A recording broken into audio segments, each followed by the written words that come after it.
Le président a accidentellement heurté un vieil homme. Voyant la marionnette que l'homme avait laissée tomber, il réalisa qu'elle était précisément l'autre moitié manquante de sa propre marionnette. C'est alors qu'il comprit que ce vieil homme pouvait être son père, qu'il cherchait depuis tant d'années. Lorsqu'il se retourna, l'homme avait déjà disparu. Il le retrouva dans une usine voisine. Le vieil homme lui assura qu'il n'avait pas à s'inquiéter pour lui. Le président lui demanda d'où venait la marionnette. L'homme expliqua que son enfant perdu aimait les lapins, mais qu'il était trop pauvre pour en acheter un. Il n'avait donc pu lui sculpter qu'une marionnette. Le président fut profondément choqué, car cette histoire correspondait exactement à ses souvenirs. À ce moment-là, le patron de l'usine appela le vieil homme pour travailler, et il partit. Pendant ce temps, la fille du vieil homme arriva et le trompa en lui faisant signer un contrat de prêt. Ne sachant pas lire, il crut sur parole sa fille, qui lui assura que c'était pour lui acheter une maison. Sans méfiance, il signa. De l'autre côté, la secrétaire du président lui annonça que le vieil homme était probablement son père. Il demanda alors une analyse pour confirmer et interrogea ses deux sœurs. Il apprit que l'une d'elles allait bientôt se marier et que son fiancé travaillait dans son entreprise. Heureux, il décida de le promouvoir au poste de manager en guise de surprise et organisa une fête pour célébrer sa promotion. De son côté, l'homme reçut la nouvelle de sa promotion et annonça à sa famille que la cérémonie aurait lieu le lendemain. Tout le monde était ravi et proposa de célébrer la promotion et les fiançailles en même temps. Au même moment, le président remarqua la joie de sa sœur, mais sa secrétaire lui fit remarquer qu'elle n'avait pas invité leur père, mais une autre personne.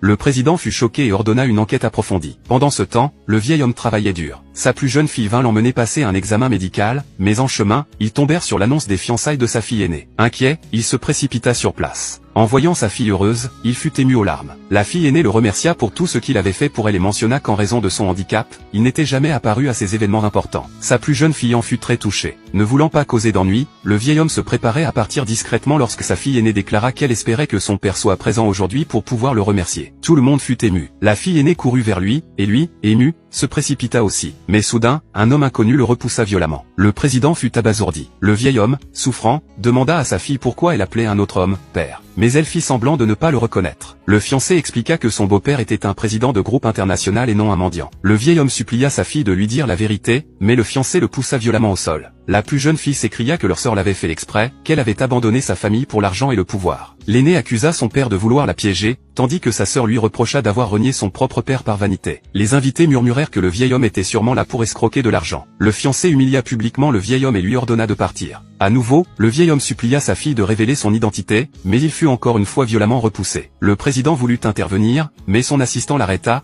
expliquant que l'analyse n'avait pas encore confirmé l'identité du vieil homme. Le père du fiancé demanda à la mariée de prouver que le vieil homme n'était pas son père. Cruellement, la fille aînée écrasa la main du vieil homme sous son pied. Sa sœur cadette voulut l'arrêter, mais elle fut retenue de force. La fille aînée ordonna au vieil homme d'admettre publiquement qu'il n'était pas son père. Dévasté, il obéit, juste après, cracha du sang. C'est alors que le rapport confirma que le vieil homme était bien le père du président. Le président intervint immédiatement. Arrêtez tout.